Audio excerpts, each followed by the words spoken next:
Alléluia, alléluia.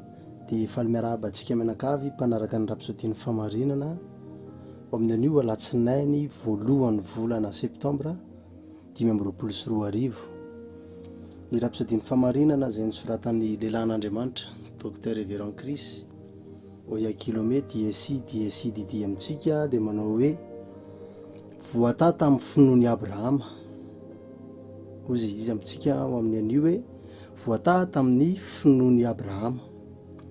Galatiana 3:7-10.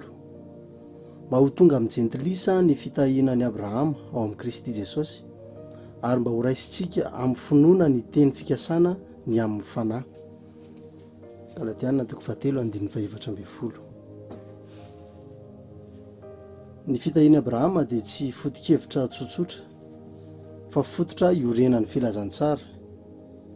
Maro no mihevitra azy io amin'ny lafiny fanambinana ary materialy fotsiny, fa lehibe lavitra noho izany.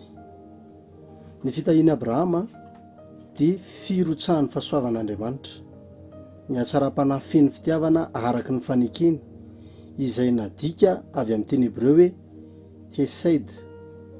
Tafiditra ao anatin'izany ny fankasitrahan'Andriamanitra, ny fahavokarana, ny fanapahana ary ny tena zava-dehibe dia ny fampahana antenan'ny fanahy. Rehefa niantso an'i Abrahama Andriamanitra dia hoy izy: hitahy anao aho sy ahalehibe ny anaranao aho, ary ho fitahiana tokoa ianao, ary aminao no hitahiana ny firenena rehetra ambonin'ny tany. Genesis 12:2-7. Izany ny fanambarana ara-paminaniana nataon'Andriamanitra momba ny filazantsara. Izany dia filazana ny planiny handrotsaka ny fitiavany sy ny fahatsarany amin'ny olombelona rehetra amin'ny alalan'ny finoana. Nasehon'ny apôstôly Paoly mazava tsara fa efa tonga amin'ny jentilisa ity fitahiana ity tamin'ny alalan'i Jesosy Kristy. Fa raha ao amin'ny Kristy ianareo dia taranak'i Abrahama sy mpandova araky ny teny fikasana, hoy ny Galatiana 3:7-20. Ianao no fahatanterahany fampanantenan'Andriamanitra tamin'ny Abrahama arivo taona lasa.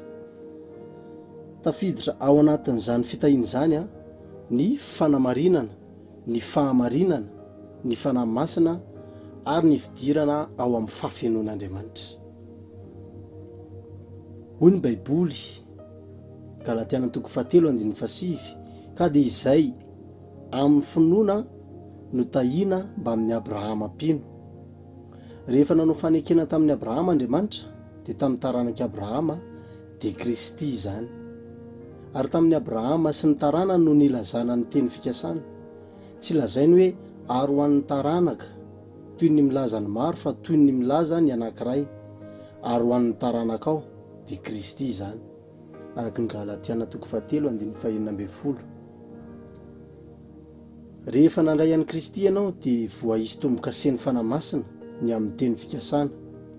Io tombo-kase io no manamarika fa an'Andriamanitra ianao, ary miantoka ny fahazonao ireo fitahiana sy tombontsoa rehetra avy amin'ny fanekena tamin'ny Abrahama. Fa raha ao amin'ny Kristy ianareo dia taranak'i Abrahama sy mpandova araka ny teny fikasana, hoy hatrany Galatiana 3:7-20. Mandehana amin'izany fahatongavan-tsaina izany, tsy miezaka ianao ny ho tahiana, voatà miaraka tamin'ny Abrahama mino ianao. Alleluia. Ambarao zany, iaino zany, aparitao eny rehetra eny ny fitahiana. Alleluia, alleluia, amen. Ndao tsika ianao ny vavaka fanekem-pinoana araky ny rapsodian'ny famarinana. Tiako averinao amin'ny finoana izao vavaka izao amin'ny anaran'i Jesosy Kristy Tompo. Izao dia taranak'i Abrahama. Voatà aho ary mahita fity ao amin'ny Kristy Jesosy. Miasa ato amiko ny fitahian'i Abrahama, amin'ny fanahiko sy ny haiko ary ny vatako. Afaka miditra ao amin'izay rehetra napetrak'Andriamanitra ao amin'ny Kristy aho.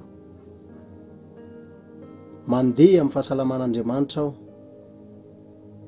Ny fanambinana ary ny fandresena anio amin'ny anaran'i Jesosy. Amen. Amen.